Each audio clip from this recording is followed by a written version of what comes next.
di sini dari kelompok 6, yaitu saya, Ria Anggraini, Rajab, dan Sukma Wikanti akan mempresentasikan tentang elastisitas permintaan dan penawaran. Elastisitas permintaan atau Rich Elasticity of Demand adalah ukuran kuantitatif yang menunjukkan sampai di mana besarnya pengaruh perubahan harga terhadap perubahan permintaan. Adanya penurunan harga dari suatu produk, entah itu barang atau jasa, maka hal ini bertugas pada meningkatnya jumlah permintaan terhadap barang atau jasa. Konsep dibagi menjadi 3, yaitu elastisitas permintaan, elastisitas permintaan harga, elastisitas permintaan pendapatan, dan elastisitas permintaan silang. Yang pertama, elastisitas permintaan harga adalah konsep elastisitas yang mengukur sampai di mana respon sinyalnya permintaan apabila harga mengalami perubahan. Untuk yang kedua, yaitu elastisitas permintaan silang, adalah koefisien yang menunjukkan sampai di mana besarnya perubahan permintaan terhadap suatu barang apabila terjadi perubahan terhadap harga barang lain.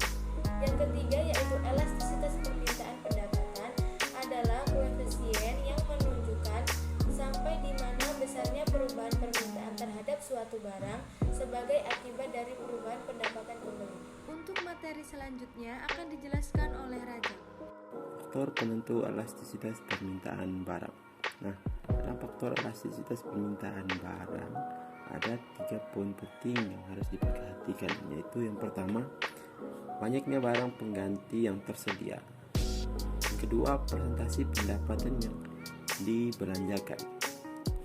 Dan yang ketiga, jangka waktu analisis. Nah, itu adalah 3 poin penting yang harus diperhatikan dalam faktor penentu elastisitas permintaan harga. Yang berikut yaitu dapat ada beberapa rumus yang harus kita pelajari dan harus kita pelajari, yaitu yang pertama tentang rumus koefisien elastisitas permintaan. Nah, dalam rumus koefisien elastisitas permintaan dapat ditulis sebagai berikut: ED sama dengan presentasi perubahan jumlah barang yang diminta per presentasi perubahan harga. Nah, dalam rumus itu untuk menentukan perbandingan di atas dapat dijabarkan sebagai berikut. Untuk dijabarkan yaitu ED sama dengan delta Q per Q per delta P per P sama dengan delta Q per Q berbanding dengan delta P per P sama dengan delta Q per delta P kali P per Q. Nah, keterangan dapat ditulis ED sama dengan elastisitas permintaan, Q sendiri kuantitas perubahan harga barang, P harga awal, delta Q perubahan jumlah yang diminta, delta P perubahan harga. Nah, itu untuk rumus koefisien elastisitas permintaan. Sedangkan berikut tentang rumus elastisitas pendapatan permintaan dapat ditulis sebagai berikut: elastisitas pendapatan sama dengan persentase perubahan jumlah harga barang yang diminta per persentase perubahan pendapatan. Nah, atau dapat dijabarkan sebagai berikut: EI sama dengan Q dalam kurung Q kurang Q1 kurang Q2 per dalam kurung I1 kurang I2 kali I per Q, atau EI sama dengan delta Q per delta I kali I per Q. Nah, itu untuk rumus elastisitas pendapatan permintaan. Berikut tentang rumus elastisitas silang permintaan. Nah, dalam rumus elastisitas silang permintaan dapat ditulis elastisitas silang sama dengan persentase perubahan jumlah permintaan barang X per persentase perubahan harga barang Y, atau dapat dijabarkan sebagai berikut: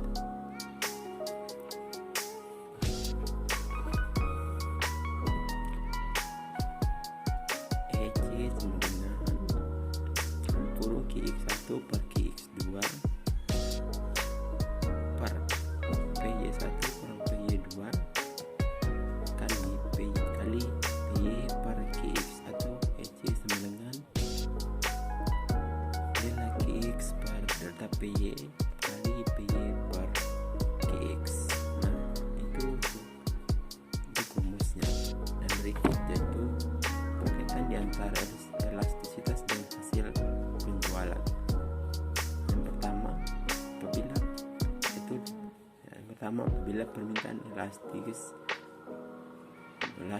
maka penurunan harga akan menambah hasil penjualan, dan sebaliknya.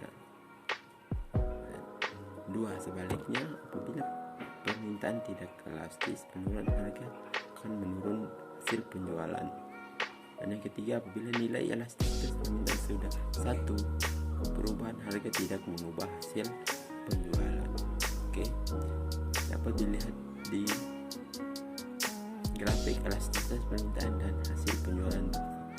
Untuk materi yang selanjutnya akan dijelaskan oleh Sukma Wikanti, di mana elastisitas penawaran ini adalah ukuran kuantitatif sebagai akibat perubahan harga terhadap perubahan jumlah barang yang ditawarkan, atau juga bisa untuk mengukur responsif penawaran sebagai akibat dari perubahan harga. Adalah faktor-faktor yang mempengaruhi elastisitas penawaran, di mana faktor-faktor tersebut adalah sifat perubahan biaya produksi dan jangka waktu analisis, di mana sifat perubahan biaya produksi penawaran akan bersifat tidak elastis apabila kenaikan penawaran hanya dapat dilakukan dengan mengeluarkan biaya yang sangat tinggi. Tapi kalau penawaran dapat ditambah dengan mengeluarkan biaya yang tidak terlalu besar, penawaran akan bersifat elastis. Yang kedua adalah jangka waktu analisis yang dibedakan menjadi 3, yaitu masa amat singkat, jangka pendek, dan jangka panjang, di mana masa amat singkat adalah jangka waktu di mana para penjual tidak dapat menambah penawarannya, dengan demikian penawarannya bersifat tidak elastis sempurna.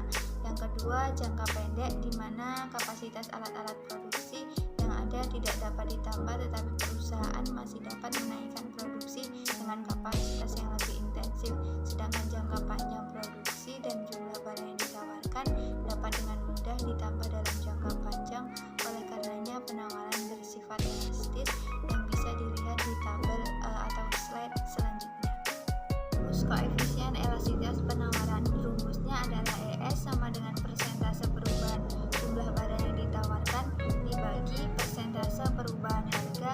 Dengan rumus ini bisa juga diuraikan sebagai berikut: ES sama dengan delta Q per delta P dikali P per Q, dan keterangannya bisa dilihat di bawahnya.